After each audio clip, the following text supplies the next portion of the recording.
Now that we've read the abstract for our scientific article and gathered some background information on it using either Wikipedia or some of the library resources we discussed, we're ready to take the next step in this project and discuss how to evaluate a scientific article without actually having to read it. So in order to do this, we're going to look at some tips from the real world and see what scientists know about peer-reviewed journals that allow them to evaluate an article before they actually read it. So the first thing that scientists know that can help us with our evaluation of our study is that not all peer-reviewed journals are equal.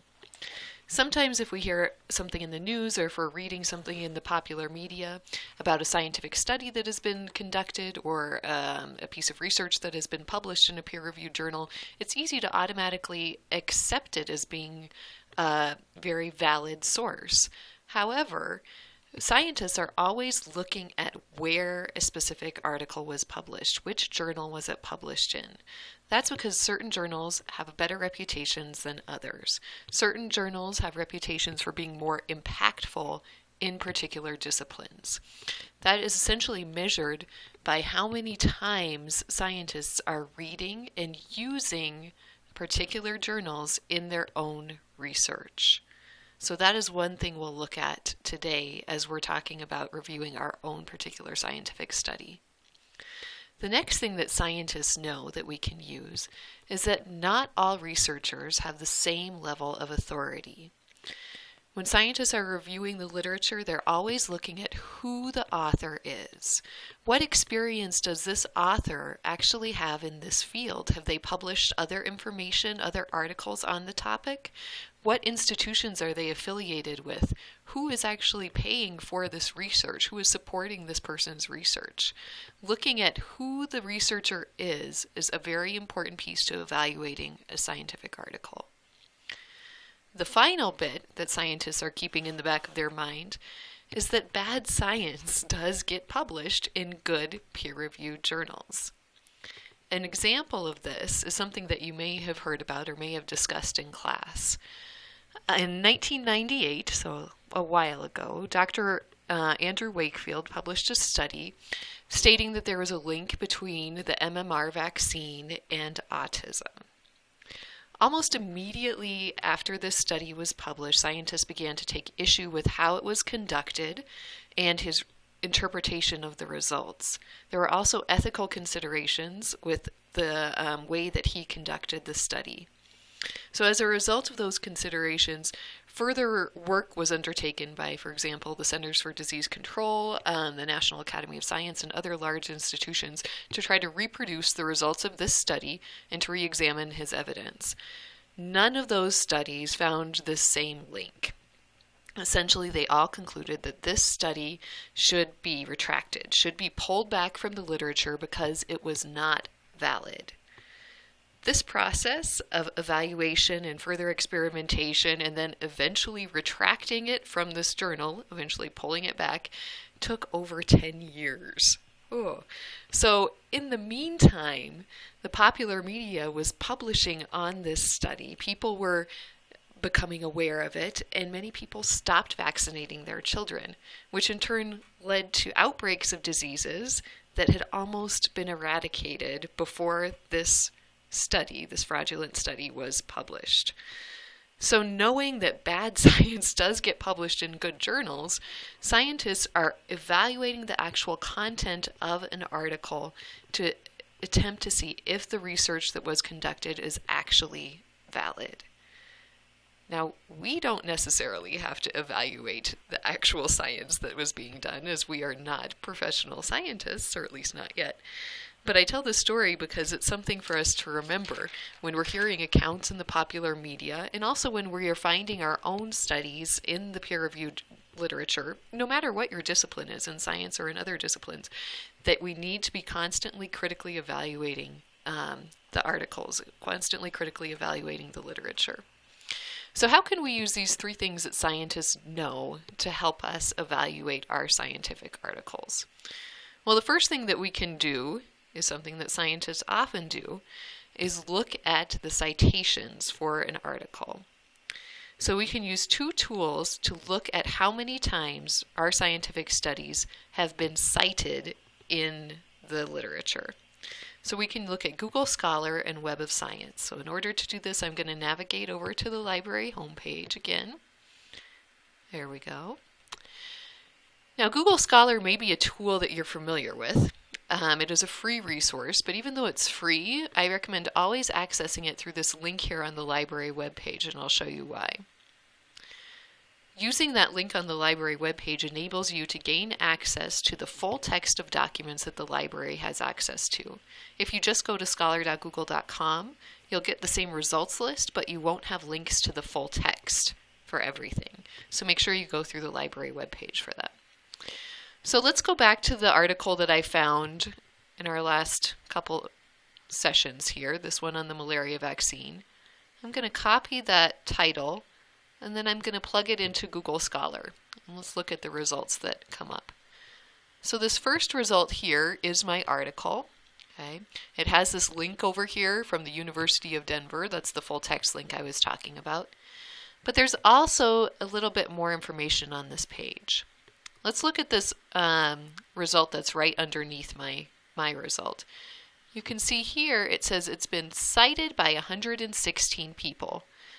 That means since this article was published, 116 other articles have used it in their references in their works cited page. So what does that tell us in terms of evaluation?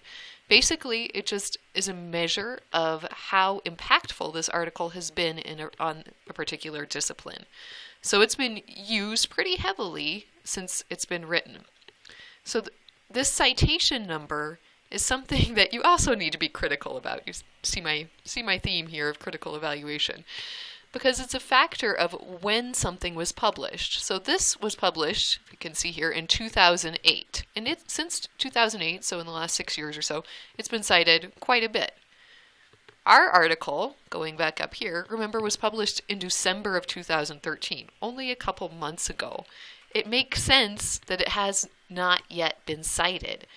To write a scientific article takes almost a year. From the time you actually do research and then publish it takes almost a year in the best of cases.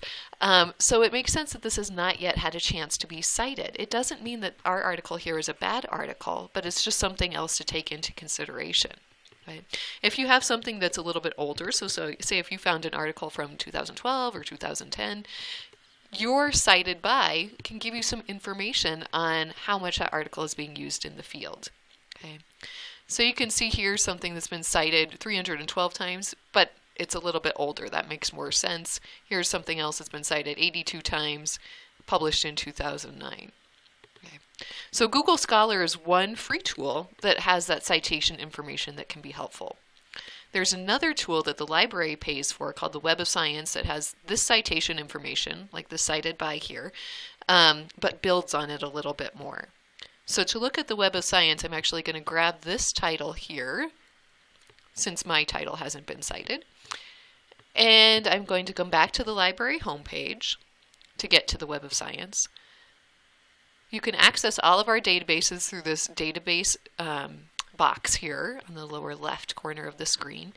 We know the title of our database, so I'm going to go to the W's for Web of Science and scroll down and access it here. Now this name, Web of Science, is a little bit of a misnomer because there's also information, yes, I'm on campus here, there's also information about the social sciences and humanities in here. It's an interdisciplinary database, but it is more heavily weighted to the sciences. So what I'm doing here is I basically plugged in the first part of that title that I just found on Google Scholar, and I'm going to search for it in the Web of Science. Slowly, here come my results. So the second result here is my article that I got from Google Scholar, and we'll click on that. You'll notice that the time cited is slightly different than in Google Scholar. That's because Google Scholar has some redundancies that the Web of Science doesn't, meaning it counts things a little bit more. It also is pulling from a different set of data. Okay. So both different data points, which are good in our evaluation, but just something, again, to be aware of as you're evaluating that citation information. All right, so within the Web of Science, you can see right here, if I clicked on that, you would see those 57 articles that have cited this one. We also have a different set of information here that can help us to kind of look at another way to evaluate our article. So scientists are looking at that citation information. Let's go back to my PowerPoint here. PowerPoint.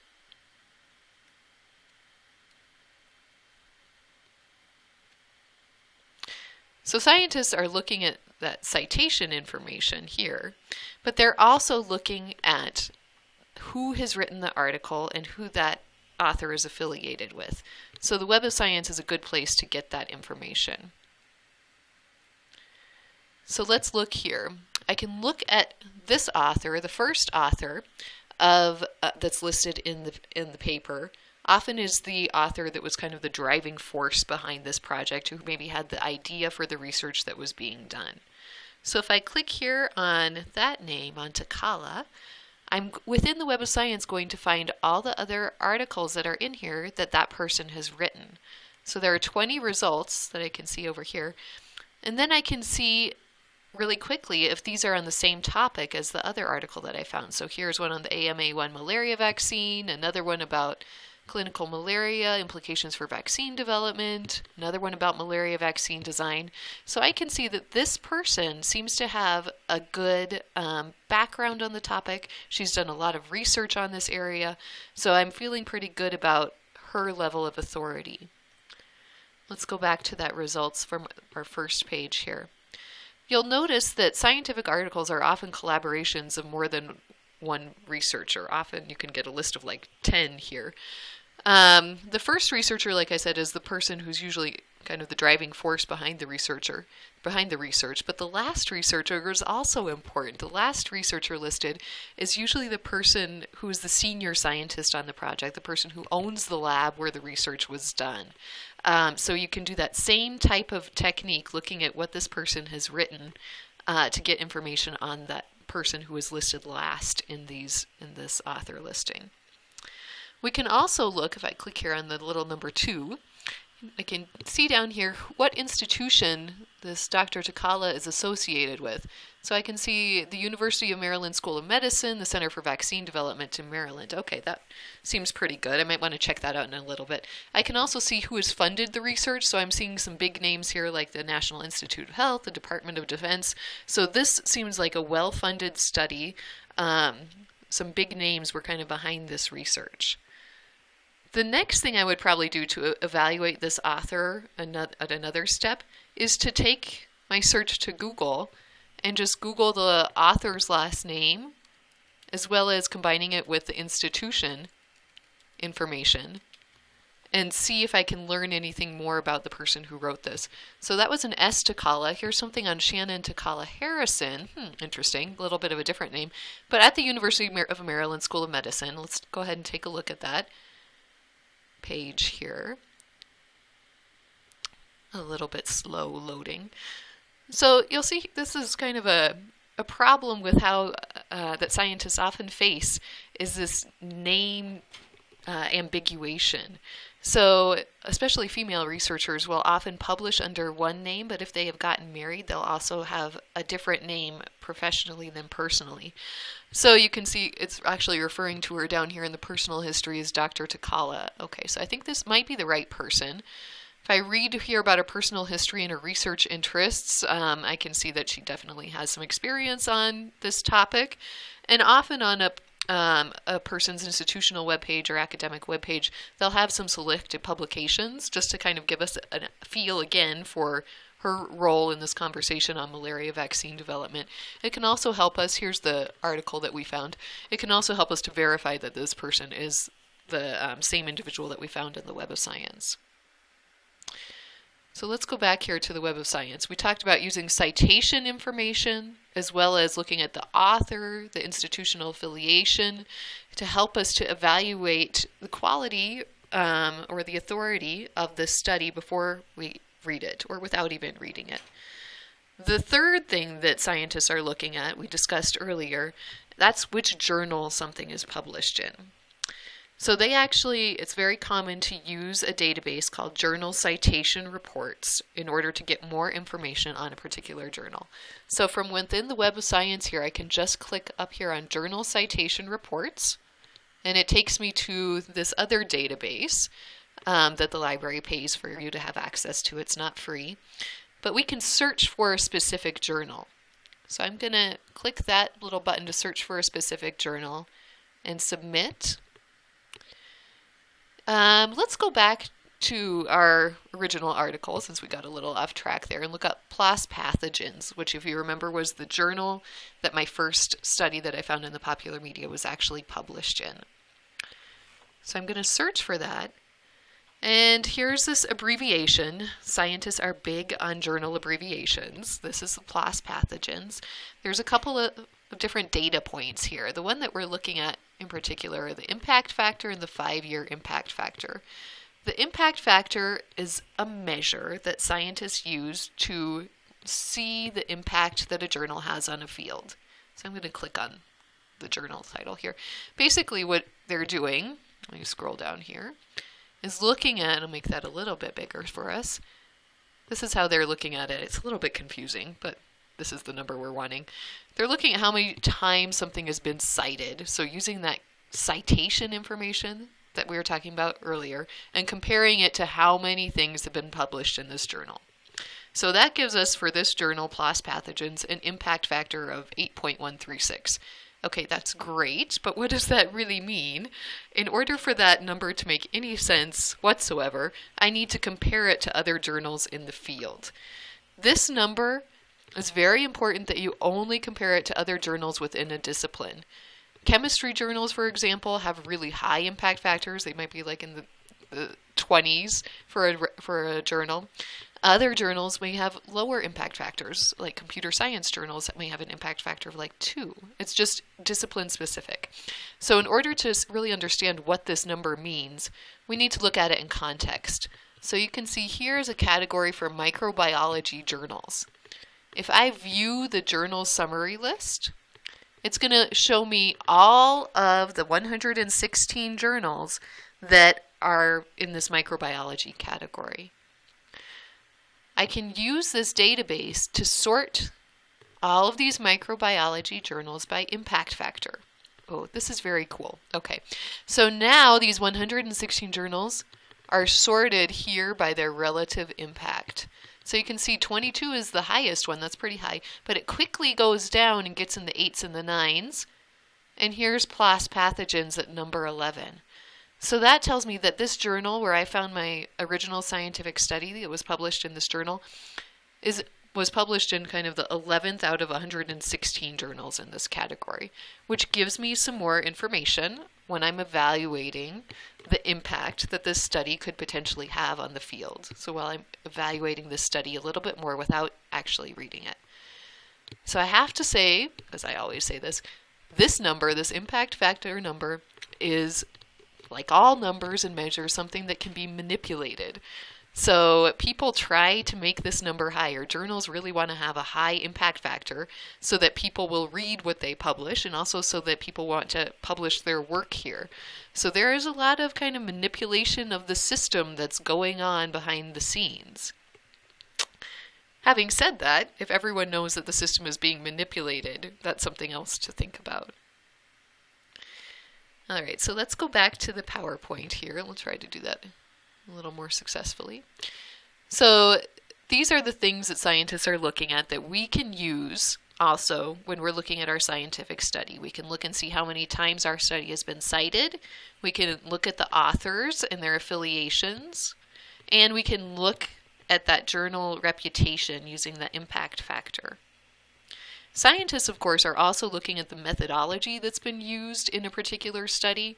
So, for example, if the study was conducted on a human population, but they only looked at maybe 20 people and they were all 40-year-old white men, and then they had tried to apply the results of that study to a general population, that's not exactly something that can be done. So looking at the methodology, seeing if what their approach was to solving the problem actually worked is also something that's very important. And you may or may not want to look at that depending on the article that you find.